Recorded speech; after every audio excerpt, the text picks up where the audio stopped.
it's time for you to actually enjoy and see what life is all about, to be honest. Well, the Irish bosses of all bosses has been caught straight from Dubai. Quick flight, like, no lie, there was no stopovers. They wanted them that bad, so it's no stopovers, it's just straight, no stops. America wanted him, but this is the new Pablo Escobar, all the guy with Chapo, allegedly. If you hear the stories, it looks like he's bigger than life in that kind of a world. So watch it with me. Let me see what's going on there. This was the moment in 2016 that unleashed a gang war in Dublin. A boxing competition turned deadly. Its organiser, alleged global mob boss Daniel Kinahan, was thought to be the intended target. A wave of murders would follow, and he would flee Ireland, not to return until tonight, when in an unprecedented security operation, he's extradited from Dubai on the Irish government jet to face judges, but not a jury. Speaking ahead of his flight back, according to podcaster James English, Kinahan reflected on how he got here. I was always proud to be Irish and I wanted to, do good things and big things. Obviously life didn't go that way for me. All the stuff and all the media, what people think of me, and the perception they have. An anonymous and high-production YouTube film retells the 2016 shooting and paints Daniel Kinahan, played by a dashing actor, as the victim of a conspiracy between the Irish state and a rival gang. What's going on? Where are the police? The details of his transfer from plane to court to prison tonight are indeed film-worthy. His especially commissioned blast-proof prison van complete with decoys, with police snipers positioned on the court's roof. A far cry from his life at large and in luxury in Dubai over the past decade. It was there that America's drug enforcement agencies say he headed an international super cartel responsible for a third of Europe's cocaine market. US courts may want their chance to question him too, after launching a $5 million reward for information leading to his arrest in 2022. The Kinahan Transnational Criminal Organization has been accused of a wide range of heinous crimes all around the world, including murder and trafficking in firearms and narcotics. So today, the United States Department of State is pleased to announce a reward of up to $5 million for information leading to the financial disruption of the KTCO or the arrest and convictions of its leaders. Of particular interest, the Kinahan cartel's allegedly increasing international links to the Iranian regime, its proxies including Hezbollah, and shadow fleets transporting oil around the world under the radar. But for a man accused of fronting a billion-dollar crime empire dealing in drugs, guns and murder, he didn't shy away from the spotlight, positioning himself as a kingmaker in the world of boxing, advising Tyson Fury and even being thanked by him for organising his historic fight with Anthony Joshua. After getting off the phone with Daniel Kinahan, the biggest fight in British boxing history has just been agreed. Get up there, my boy! Fury later distanced himself, saying he had zero involvement with Daniel Kinahan, as did other boxers sanctioned by the US over their connection to him. The charges against Daniel, reportedly of directing an organised crime group, will be read to him tonight at 8 p.m.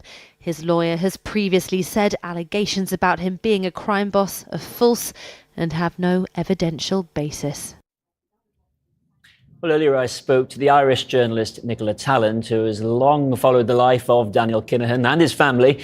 I asked her how significant this moment was. The eyes of the world are on Ireland now. We have made such a song and dance about getting him home, and I don't think they want to take any chances. There was an incident actually back in 2017 when an associate of Kinahan's from the Netherlands was imprisoned here. He was caught in a Kinahan safe house, was wanted back in the Netherlands. And while he was being held in Portlaoise Prison, which I think is one of the highest and most secure prisons in Europe, there was a plan actually to break him out.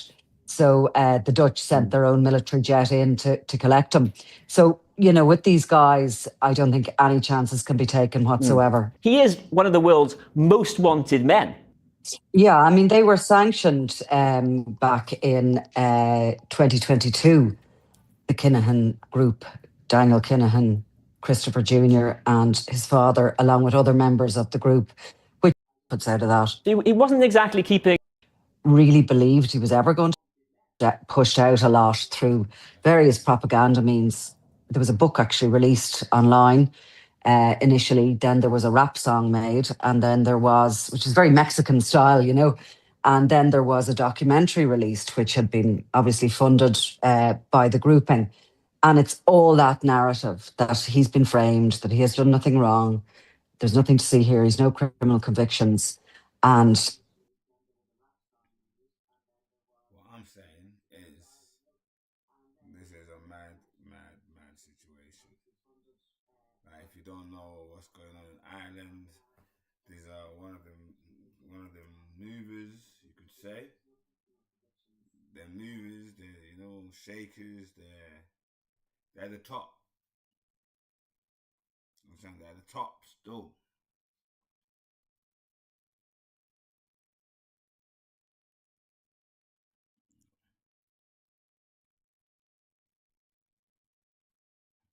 It's top.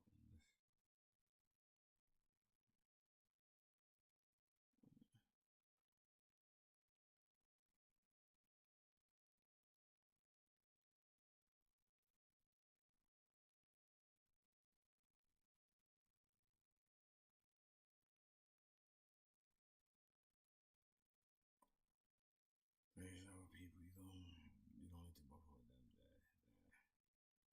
They're like, but he's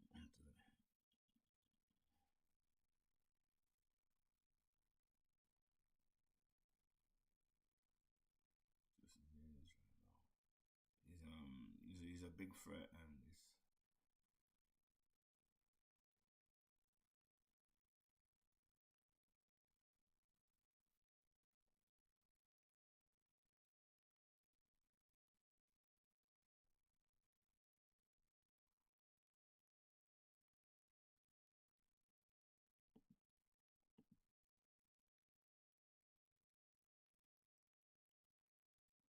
no, just fixing. Bear with me.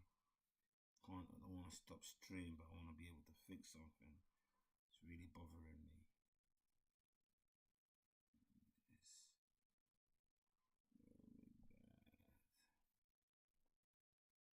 You know, it's proper.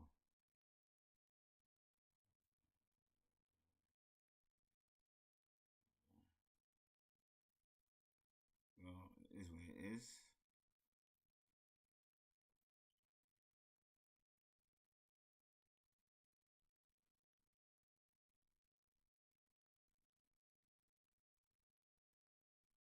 Always assumed he was being listened to, and as a result of that, he spoke in code. The Kinahan Empire didn't begin in Spain. It didn't begin with cocaine, and it didn't begin with Daniel Kinahan. It began decades earlier, on the streets of Dublin.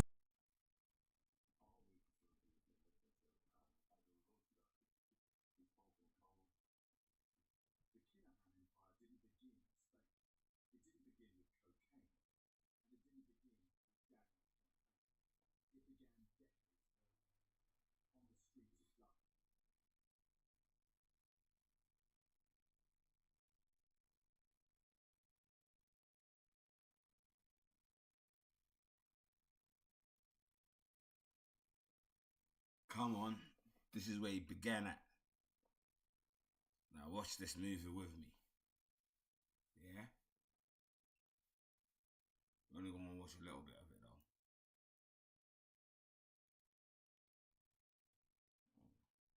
And one of the biggest manhunts in modern organised crime. Today, the Kinahan name is known around the world. But before the mansions, before the boxing, before the billions, and before the murders that shocked Ireland, there was one man walking out of prison with a plan that would build one of Europe's most powerful criminal organisations and begin a chain of violence that would leave dozens dead this is how it happened. There were lots of conversations on the phone between Christie Sr. and John Cunningham. Christopher Kinahan always assumed he was being listened to, and as a result of that, he spoke in code.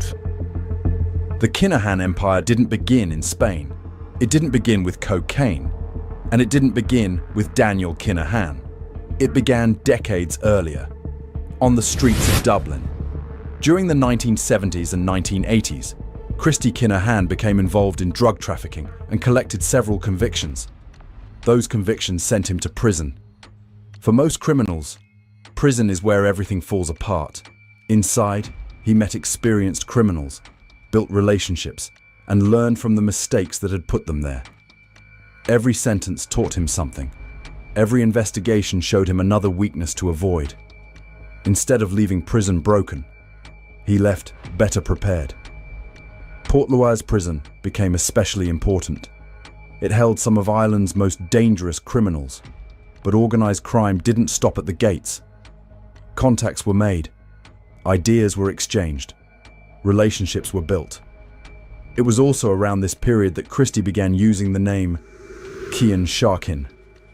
Years later, the same name would appear in companies linked to him. It was a small detail that revealed something larger. For Christie, the criminal world and the business world were never completely separate. They were beginning to merge. By the late 1990s, he had what many criminals never gain: experience. He understood drugs, money, prison, and most importantly, how police worked. Every time he was caught, he adapted. That ability would become one of the organization's greatest strengths. Then, in March 2001, Christie walked free after serving his latest sentence. Rather than remain in Ireland, he moved to southern Spain. The Costa del Sol had everything an international trafficker could use: busy ports, major shipping routes, a vast property market, access to drugs entering Europe, and criminals from across the world living within reach of one another. Christie wasn't simply leaving Ireland, he was expanding beyond it. Spain gave him opportunities Dublin could not. Drug traffickers, money launderers, arms dealers and fraudsters from different countries were already doing business there. For someone with Christie's experience, it was the perfect place to build connections. But he wasn't only making contacts, he was building a business network. Companies linked to Christie began appearing in Britain and Spain. Some dealt in property, others in trading and imports. On the surface, they looked legitimate. Investigators would later allege that this network helped move money, build wealth, and place a respectable-looking layer around the organization. As the businesses grew, so did the criminal operation behind them. Christie's sons were also becoming more involved. There was no sudden handover. Daniel's influence increased gradually as the organization expanded. He built relationships, earned trust, and learned how the network worked from inside. Christopher Jr. followed a less public path. Investigators would later associate him more closely with the organization's finances and business structure. Each family member had a role. Together, they helped transform a Dublin criminal group into an international network. Investigators believed cannabis was being moved from Morocco, cocaine was arriving from South America, and wholesale shipments were supplying criminal groups far beyond Ireland. The profits grew. So did police attention. Investigators in Ireland, Spain, Britain, and elsewhere were examining different crimes involving different suspects. At first, the cases appeared unrelated. Then the same names began appearing, the same companies, the same associates, the same routes. Police gradually realized they were not looking at separate groups.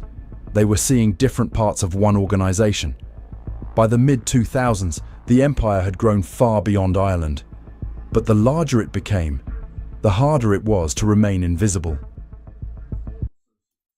Are you starting a business? Do you need a logo? Design.com offers the world's #1 AI logo generator and a massive library of beautiful logo designs handmade by designers from around the world. Just enter your business name and boom, you'll get thousands of logo ideas in seconds. Whether you're launching a beauty salon, an e-commerce business, or a cafe, Design.com has a logo for you. Once you find a logo you like, Design.com offers an easy-to-use. In February 2008, Gardaí raided a warehouse in County Kildare. Inside, they found around 1.5 tons of cannabis, one of the largest seizures Ireland had seen. But the drugs revealed something even more valuable: a tightly controlled distribution system. Buyers were not simply sent to the main storage site. Meeting places were arranged, vehicles were exchanged. Information was divided so that only trusted people knew where the drugs were being held. If one section was exposed, the rest could survive. The seizure answered one question. It also created a much larger one. Who was controlling the entire system? The investigation began pointing towards Spain. International bank accounts, companies, and suspects already appearing in police files across Europe. Different police forces began comparing intelligence. The same family kept appearing. For the first time, investigators believed they could see the organization's full shape. Bringing it down would be far harder. For almost 2 years, police quietly followed movements, money, and businesses. They monitored communications and shared intelligence across borders. They were preparing an operation involving hundreds of officers in several countries, all moving at once. Its name was Operation Shovel. We have our Mafia-type godfathers now. These guys were getting more dangerous, more sinister, more prepared to blow anybody away who tried to stop them or tried to expose them. By the spring of 2010, investigators believed they were ready. The plan was simple: strike every major target at the same time, before anyone could warn the others. In the early hours of 25th May 2010, more than 700 officers and investigators launched coordinated raids across Ireland, Spain, and Britain. Homes and businesses were searched, bank accounts were frozen, computers, phones, and documents were seized. Investigators recovered cash, luxury vehicles, and false identity documents.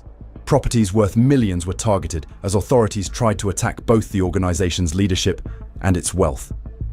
Among those arrested were Christy Kinahan, Daniel, Christopher Jr., and several associates and professionals suspected of helping them. After years of surveillance, the men believed to be at the top were finally in custody. Police said they had uncovered a network involved in large-scale drug trafficking, money laundering, and international business operations. It looked like the end. Then the case began to weaken. Collecting intelligence was one thing. Proving the most serious allegations in court was another. Christie spent around 6 months in Spanish custody while the investigation continued. Daniel and Christopher Jr. were also detained before being released. Despite the scale of the raids, Operation Shovel failed to remove the family's leadership permanently. Hundreds of officers had exposed the empire. They had not destroyed it, and the family had learned exactly how closely police had been watching. Operation Shovel had been designed to end the Kinahan Empire. Instead, the empire adapted, and while Christie continued dealing with court cases and later served a Belgian prison sentence for an earlier money laundering conviction, his eldest son was becoming increasingly important. Operation Shovel had shaken the organization, but it had not broken it. Christie remained its founder and senior figure. Yet investigators increasingly believed the daily running of the network was moving towards Daniel. His first major appearance in the public record had come years earlier. In May 2001, 2 Garda officers were allegedly assaulted outside Shelbourne Park Greyhound Stadium in Dublin. Daniel was arrested, charged, and initially refused bail, but the case never reached trial. In January 2002, the charges were withdrawn. There was no conviction. It became a pattern that would follow him for years. Investigators repeatedly described Daniel as a major figure in organized crime. But proving serious charges against him remained far more difficult. By the early 2000s, he had joined the family in Spain. As the organization expanded, so did his responsibilities. By 2009, foreign intelligence agencies were already paying attention, A leaked American diplomatic cable described Daniel as an important figure in European drug trafficking. Operation Shovel reinforced that view. Later assessments identified him as the man increasingly responsible for day-to-day trafficking, operational decisions, and directing trusted associates. Christie had built the empire. Daniel was becoming the man who ran it. But Daniel also understood that power did not always need to remain hidden. It could stand beside world champions. To the world-famous MGM Gin, Macklin's Gin Marbella, in the centre of Port-au-Prince. Let me take you inside and show you what it's all about. In 2012, Daniel and former European champion Matthew Macklin opened Macklin's Gin Marbella, known as MGM. At first, it appeared to be an ordinary boxing gym. Young fighters trained there. Professionals visited. Photographs appeared in newspapers and online. Then MGM expanded into fighter management, eventually becoming MTK Global. For Daniel, boxing offered something criminal wealth alone could not provide: legitimacy. He was no longer seen only through police investigations. He was meeting champions, promoters, and managers. His public influence was growing. But inside the organization, a relationship built over years was beginning to collapse. Gary Hutch had once been trusted by Daniel. He had survived the 2008 attack that killed Paddy Doyle. He had remained inside Daniel's circle. Within 2 years, that trust would be destroyed. Ready to make your business official? Build a website for your business today with GoDaddy Aero AI Builder. Your service pages, your booking system, client testimonials. Aero AI Builder can help sort all of that out for you. No coding required, no design skills, just a simple conversation. Head to aero.ai and start by describing your business. Your future clients are ready. And one shooting outside a villa in Spain would begin a chain of violence neither family could stop. There's two theories in relation to why this falling out happened. There has been, I suppose, some reports that the cartel had considered him a Garda informer. There's probably more weight on the theory that Gary had in fact been stealing money from the cartel. Gary Hutch was not an outsider challenging the Kinahans. He was already inside the organization. He and Daniel had worked together in Spain, moved through the same circles, and built a relationship based on trust. Investigators believe everything changed after Gary Hutch was accused of stealing millions from the Kinahan organization. The Kinahan side also believed he was passing information to police. At the same time, Gary believed Daniel Kinahan intended to have him killed because of these allegations. He decided to strike first, but the plan failed. On the night of 3rd August 2014, Daniel and former boxing champion Jamie Moore attended the same gathering near Marbella. They returned to Daniel's villa separately. Daniel arrived first, entering through a side entrance. Moore arrived shortly afterwards by taxi and walked towards the front gate. A masked gunman was waiting. 5 shots were fired. Moore was hit twice in the legs. 1 bullet narrowly missed a major artery. At first, he thought the masked figure might be playing a prank. Then he fell and understood the bullets were real. The gunman moved closer. For a moment, it appeared he would continue firing. Then he seemed to realize he had shot the wrong man. He stopped and fled. Moore survived. Daniel had arrived only minutes earlier. Had he used the front entrance instead of the side? He may have walked directly into the ambush. The intended target was never established in court. Later, investigators treated the shooting as an attempt to kill Daniel, with Moore mistaken for him because he arrived moments later. Inside the organization, Gary and his brother Patrick were blamed. The Kinahan side believed they had been involved in a plan to rob Daniel of around €4.5 million and then kill him. The full allegation was never proved, but within the organization, belief was enough. Gary was no longer viewed as a trusted associate. He was seen as a traitor. 12 days after the Moore shooting, Patrick Hutch Jr. arrived at Dublin's Mater Hospital with a bullet wound to his leg. He refused to explain what had happened. No one was convicted. But the attack was understood as punishment for the failed plot in Spain. He blamed Patrick Hutch Jr., who's a brother of Gary Hutch, for being the trigger man on the night. His insistence was that that fella must turn up, put himself forward to be punished. And he had to present himself to Daniel to be shot in the legs. And that's what Daniel did. Investigators identified Daniel as the man believed to have carried it out. The shooting could have started an immediate war. Instead, both families tried to prevent one. Gerry Hutch travelled to Spain for negotiations. The reported agreement was brutal. Around €200,000 would be paid. Patrick would accept the punishment shooting. Gary would leave the organisation and the drugs trade. In return, he would be allowed to live. For a time, the settlement appeared to hold. The money was reportedly paid. Patrick had been punished. Gary left Spain. His friendship with Daniel was over. But Gary believed his life had been spared. Eventually, trusting the agreement, he returned to the Costa del Sol. The friendship was finished. The danger was not. Good afternoon. Spanish police are searching for a gunman who shot dead an Irishman at an apartment complex near Marbella.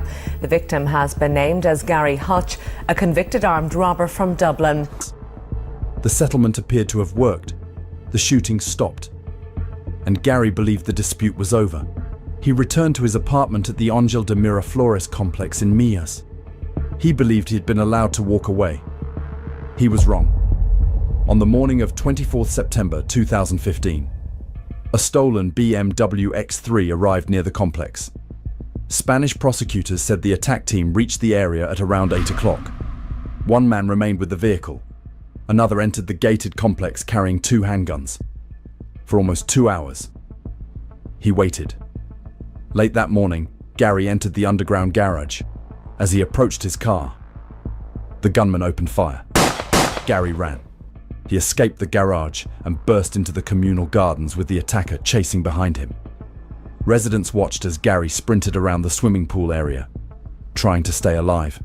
Around 15 shots were fired. Gary eventually reached a dead end. One witness described seeing him raise his hands, repeatedly signaling no.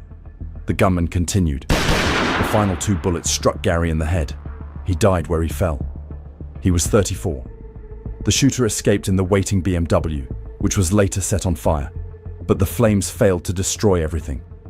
Investigators recovered DNA from a baseball cap inside the vehicle. It linked James Quinn to the operation. Quinn was convicted in Spain as a necessary participant in Gary's murder and sentenced to 22 years in prison. The masked gunman who chased Gary through the complex and fired the fatal shots has never been publicly identified in court. The peace agreement had failed.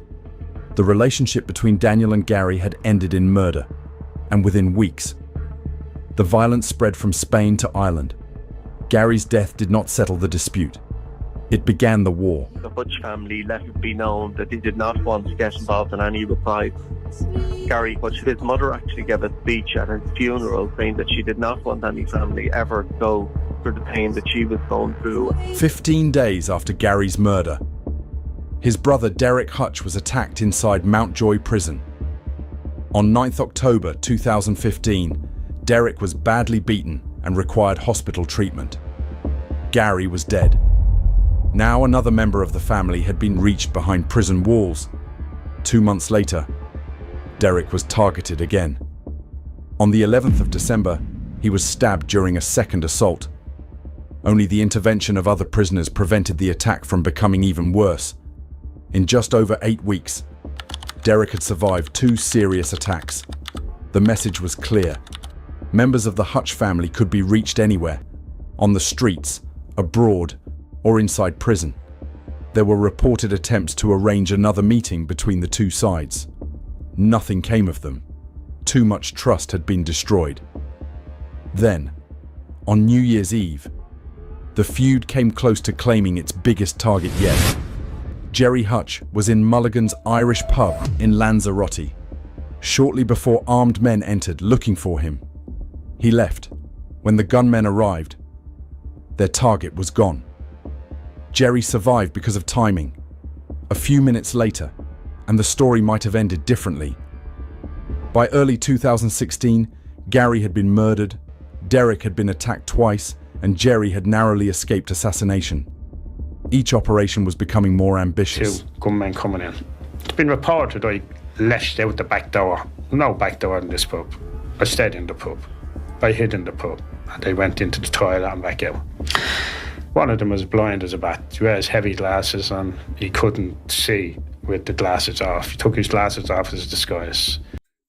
Do not pay somebody to build you a Shopify store, because I'm going to do it free with 20 handpicked products by myself and my expert team and professionally written ad copy for all of those products at no charge. And if you don't believe me, I dare you to click on this ad, go to the next page, and see if I ask you for a single penny. And I'm doing this because I am a Shopify partner and an endorsed commerce coach by their platform. The next target would be Daniel, and the attack would take place in broad daylight, inside a Dublin hotel filled with boxers, journalists, and members of the public.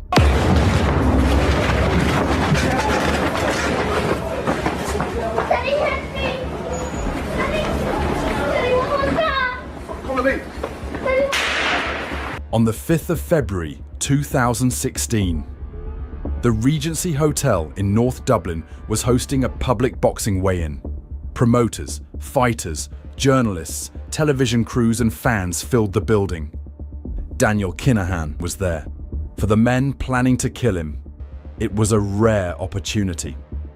The operation involved 5 armed attackers and a getaway driver. Shortly before 2:30, 2 gunmen entered through a side route. One wore a flat cap, the other was disguised in a blonde wig. Both carried handguns. Seconds later, 3 more men entered through the front. They wore fake Garda tactical uniforms and carried Kalashnikov-style rifles. At first, witnesses believed they were armed police responding to the first shots. Then they opened fire. Panic spread through the hotel. Guests ran, hid behind furniture, and locked themselves inside rooms. Daniel had moved away from the main weigh-in area moments earlier. As the gunmen searched the building, he escaped through another exit.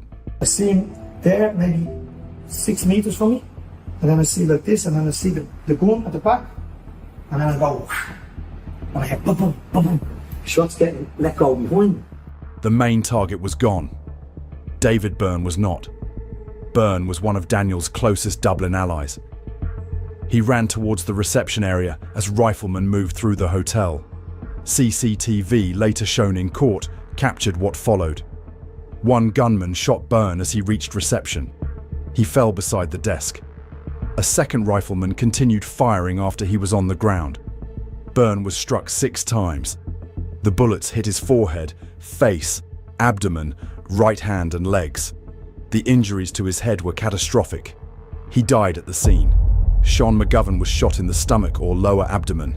Aaron Bolger was shot in the leg. Both survived. Within minutes, the attackers were gone. They escaped in a silver Ford Transit van, which was later burned near the Charlemont estate. The team then transferred into waiting cars and disappeared into Dublin traffic. 3 Kalashnikov pattern rifles later recovered near Slane were matched to cartridge cases from the hotel. The attack had involved disguises, assault rifles, coordinated entrances, a getaway van, a burn site, and secondary vehicles. Almost everything had been planned. Almost. Daniel had survived. The operation failed in its main objective, but it killed one of his closest allies in front of the country. 3 days later, the retaliation began. A gang of at least 4 men, locals say, shot him dead in the hallway of his apartment because he was the uncle of Gary Hutch, who was murdered in Spain 5 months ago, and the brother of Jerry Hutch, known as the Monk. On the evening of the 8th of February 2016, Eddie Hutch Sr. returned home to Poplar Row in Ballybough after working as a taxi driver. As he pulled up outside his house, several gunmen moved towards him. The shooting began outside. Eddie tried to reach his home. The attackers pursued him inside and continued firing. He suffered multiple gunshot wounds, including fatal injuries to his head. Eddie Hutch Sr. was 58 years old, a father of 5, and Jerry Hutch's brother. The suspected getaway car, a silver BMW 3 Series, was abandoned a short distance away in Drumcondra. The investigation became enormous. Gardaí pursued more than 1,300 lines of inquiry, examined tens of thousands of hours of CCTV, gathered around 200 exhibits, and took hundreds of statements. But the reason Eddie had been chosen appeared much simpler. Investigators did not regard him as a leading figure in the feud. He had previous convictions and had attracted attention from the Criminal Assets Bureau. His most important connection was his surname. He was Gerry Hutch's brother. 3 days after the Regency attack, the Kinahan side had answered. The feud was no longer limited to the men believed to have planned or carried out attacks. Family itself had become a target. They murdered Gerry Hutch's 3 of his nephews in the total. 2 of his best friends. And the brother that he was closest to. 6 weeks later, the killers struck again. On the evening of March 23rd, 2016, Noel King-Size Duggan pulled into the driveway of his home in Ratawath, County Meath. He was still sitting behind the wheel of his Mercedes when a lone gunman approached the driver's side. 5 shots were fired. He died at the scene. He was 55 years old. The gunman fled across a nearby green and escaped in a waiting vehicle. Burned-out getaway cars were later discovered nearby, including a BMW believed to have been used in the operation. Investigators believed Duggan had been watched. His routine had been learned. The killers knew when he would return home. To the public, he was another name in a growing list.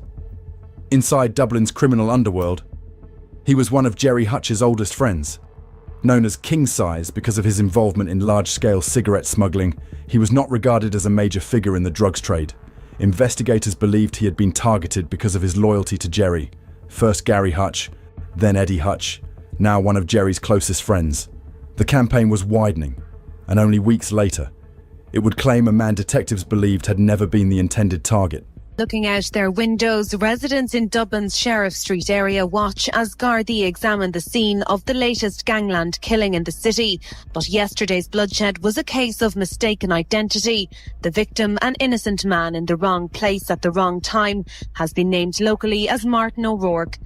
By the spring of 2016, the feud had already claimed lives on both sides. But what happened next changed everything. Investigators believed the victims had all been deliberately chosen because of their connections to the Hutch or Kinahan organizations. That was about to change. On April 14th, 2016, Martin O'Rourke arrived outside Nocta's pub on Sheriff Street in Dublin. He was 24 years old, a father of 3. Without warning, a gunman arrived on a bicycle. As the intended target ran for his life, the gunman opened fire. Martin O'Rourke was caught in the crossfire and struck in the head. Despite desperate efforts to save him, he died from his injuries. The killer escaped within seconds. For investigators, the immediate question wasn't who had pulled the trigger. It was why Martin O'Rourke had been targeted. As the investigation developed, they believed the gunman had been looking for someone else connected to the feud. Martin O'Rourke had simply been in the wrong place, at the wrong time. It marked a dangerous turning point.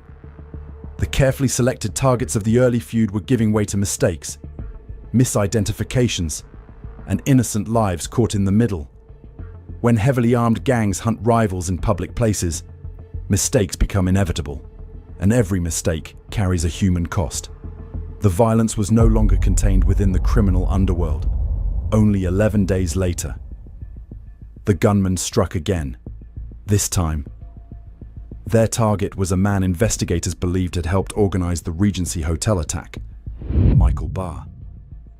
Michael Barr was not a Hutch, but was very much in the Hutch camp. A dissident Republican, the word in the street was that he'd helped to source the AK-47s used in the Regency Hotel attack. The message was clear. Anyone, anywhere, with any link to the Hutches was a target.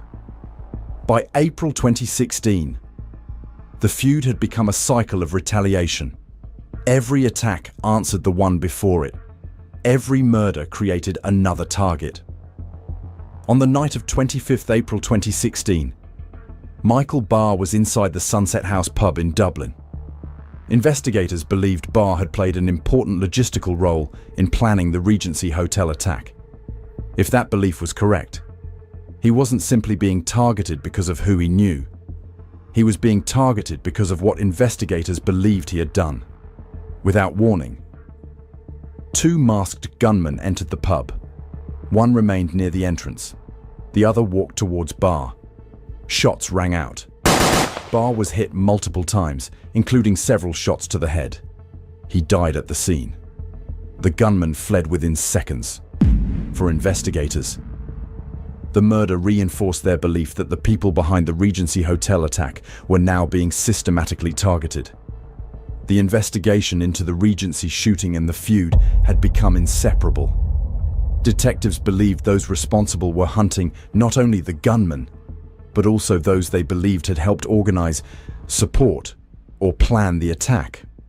By the summer of 2016, neither side showed any sign of backing down. Every funeral created another reason for revenge. On the morning of the 24th of May 2016, the violence returned to the Hutch family. Gareth Hutch arrived outside Avondale House on North Cumberland Street in Dublin. He was 35 years old and Jerry Hutch's nephew.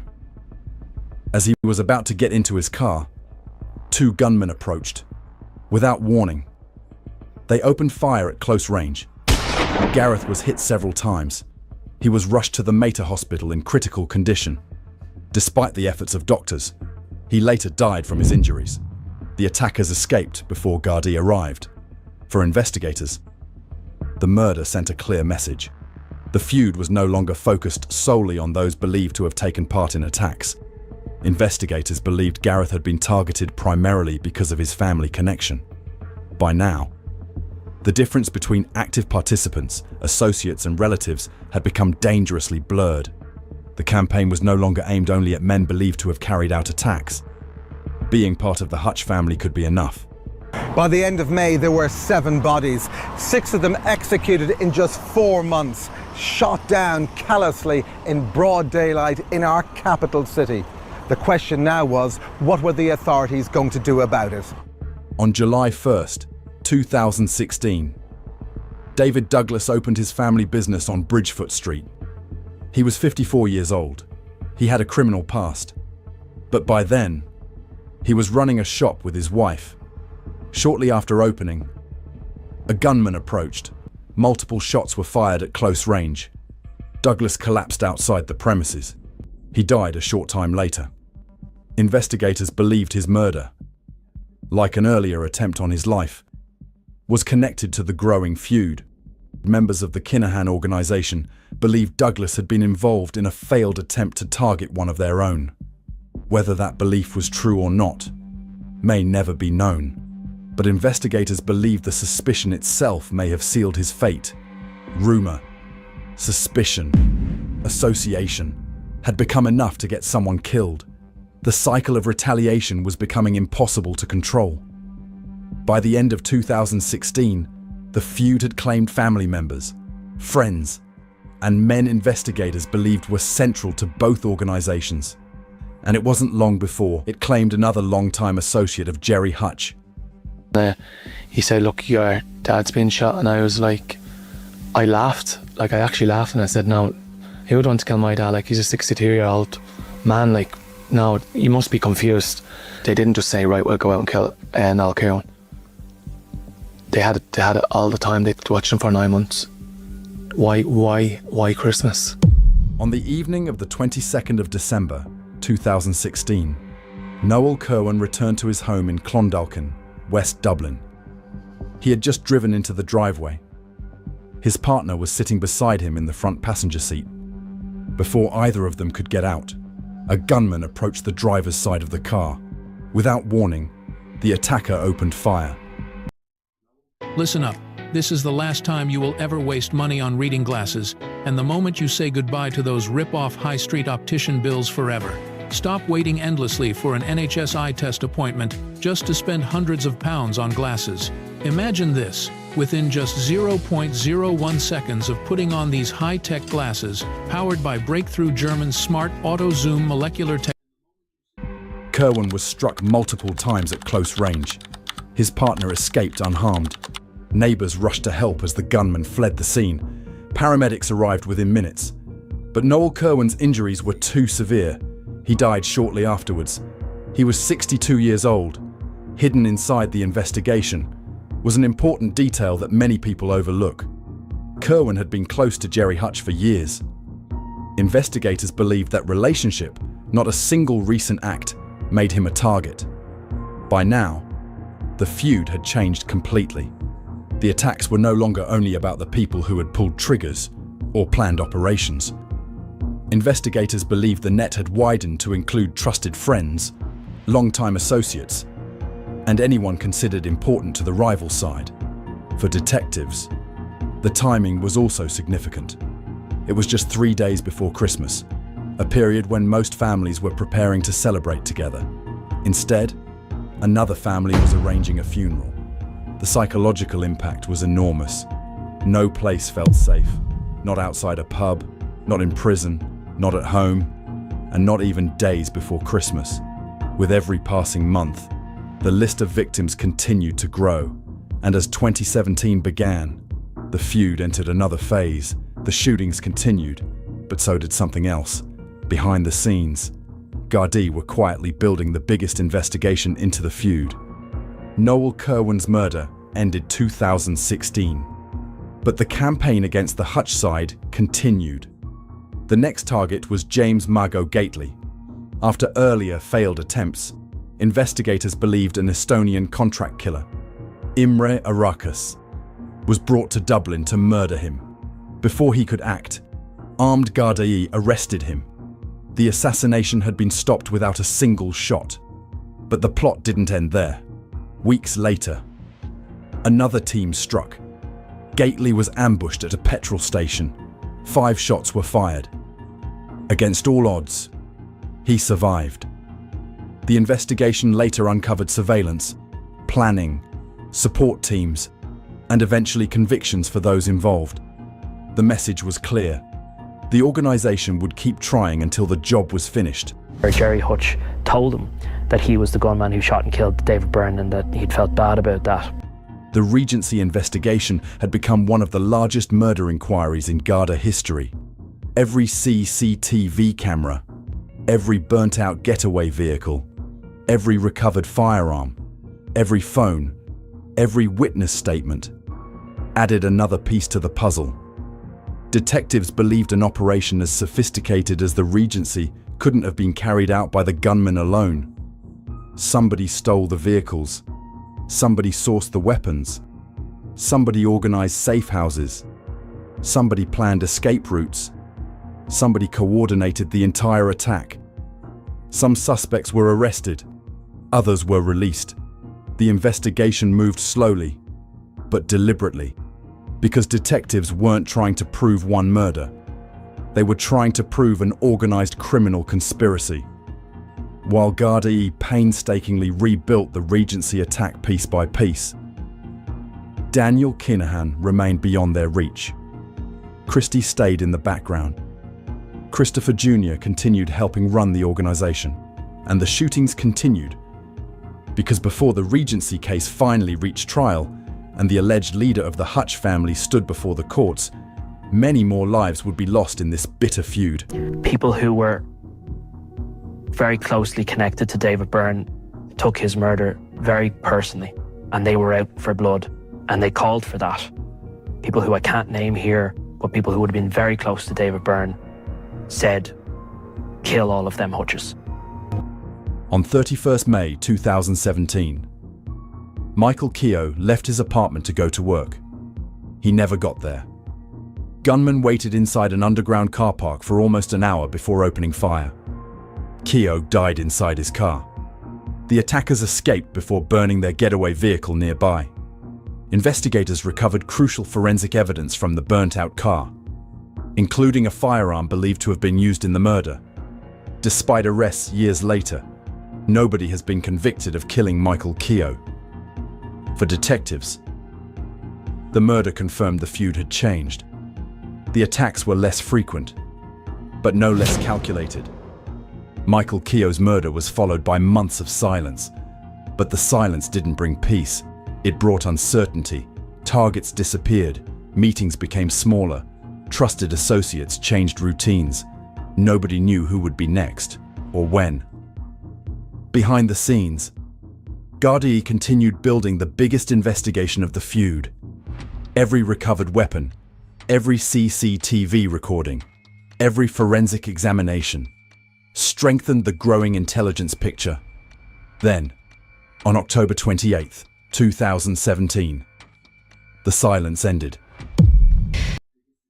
The only thing between you and your website is a sentence. Base 44. Your website. Without wasting a minute.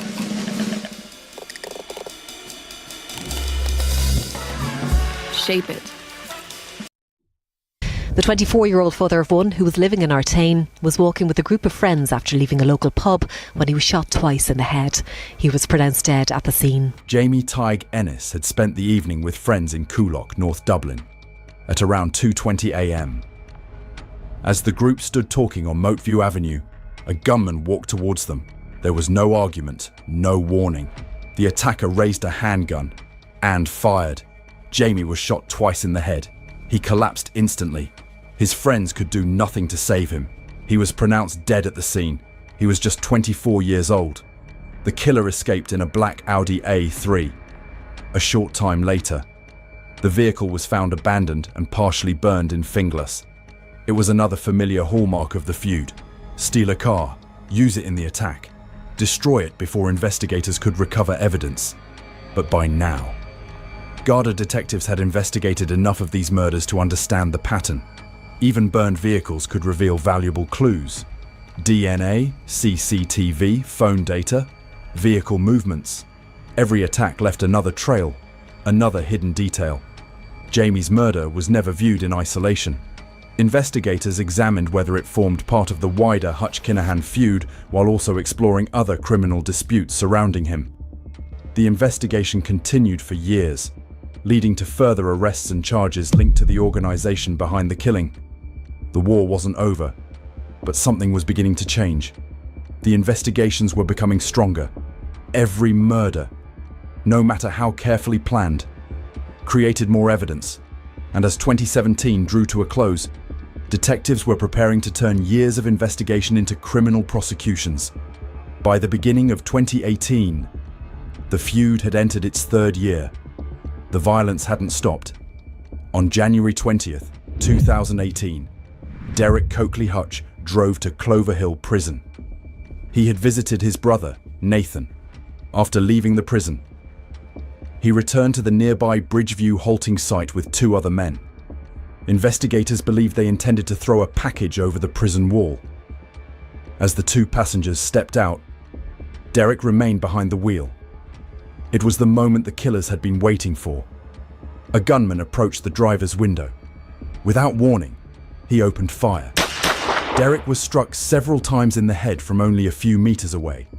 The injuries were catastrophic. Death was immediate. His companions rushed back toward the car. There was nothing they could do. Derek Coakley Hutch was 27 years old, a father of two. Investigators later revealed another important detail. They believed Derek had already received warnings that his life was in danger. Despite that, the attackers still found the one moment he was exposed. Their escape followed a now familiar pattern. The gunman fled in a stolen Volkswagen Golf. Investigators soon established the killers had transferred into a second getaway vehicle, a Toyota Avensis, which was also abandoned and set on fire later that evening. The use of multiple escape vehicles highlighted just how carefully the operation had been planned. Detectives gathered CCTV from roads across the area, recovered forensic evidence from both burned vehicles, and examined every cartridge case, fingerprint, and trace of DNA. More than 400 lines of inquiry were eventually pursued. Despite years of investigation, nobody has been convicted of Derek's murder. For the Hutch family, it was another devastating loss. For investigators, it was further proof the feud remained active. And while the shootings continued in Dublin, attention was increasingly turning towards the man many believe sat at the center of the organization. In 2016, Daniel Kinahan moved to Dubai. 2 years later, MTK moved its headquarters here too. The Irish police think the Kinahan family are now running their drug cartel from Dubai. Daniel Kinahan had learned from the Regency Hotel attack. The days of public appearances, boxing weigh-ins, and moving freely through Spain were over. Investigators believed his life had changed completely. Every journey was planned, every meeting carefully controlled. Trusted associates created layers of protection between Daniel and almost everyone else. Another hidden detail: detectives increasingly believed he rarely needed to give instructions face to face. The organization had evolved. Messages traveled through trusted intermediaries. Senior associates passed on orders. Those carrying out operations often never met the leadership directly. For investigators, that made proving criminal conspiracies far more difficult. While Gardaí continued investigating shootings in Ireland, police in Spain, Britain, Belgium, the Netherlands, and other European countries were sharing intelligence on what they believed was one of the continent's largest organized crime groups. The investigation itself was changing. It was no longer focused solely on identifying gunmen. Detectives wanted to understand the organization behind them, how drugs moved across Europe, how money was laundered, who controlled the finances, and who ultimately gave the orders. For Daniel, life had become a contradiction. He was one of the best-known names in organized crime, yet investigators believed he had also become one of its hardest men to reach. The Regency attack hadn't killed him, but it had fundamentally changed the way he lived. The empire was still operating. The feud was still claiming lives. The investigation was becoming increasingly international. Neither side fully realized it yet, but the pressure building through cooperation between law enforcement agencies across Europe would eventually become just as dangerous as the gunmen waiting on the streets. By 2018, did you know you can get a .co.uk domain completely free? With names.co.uk, you can secure your domain name in minutes. Search for the name you want, choose an available .co.uk and register it completely free for a year. And free means free, no other purchase is needed. Co.uk domains are trusted. the shootings attracted public attention, but behind the scenes, the business that had made the organization so powerful never stopped. For Daniel Kinahan's survival had changed everything.